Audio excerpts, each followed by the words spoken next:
કહેવાય છે ને, નાની ખુશીઓ મોટા સ્મિત લાવે છે. આજે હેલો અમદાવાદ અને સક્ષમ ફાઉન્ડેશને સાથે મળીને અમદાવાદના કેટલાક બાળકોને બિસ્કિટ ભેટ આપ્યા. આ માત્ર બિસ્કિટ નતા,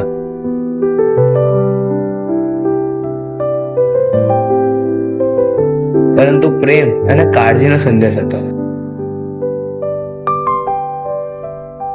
આ પહેલ શક્ય બની માત્ર સક્ષમ ફાઉન્ડેશનના પ્રયત્નોથી.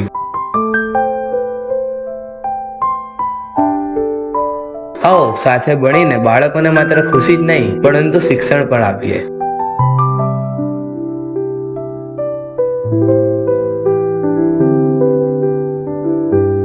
ચાલો સાથે મળીને અમદાવાદને વધુ રૂપાળું બનાવીએ. એટલે જ કહેવાય છે, ભરોસો એટલે સક્ષમ.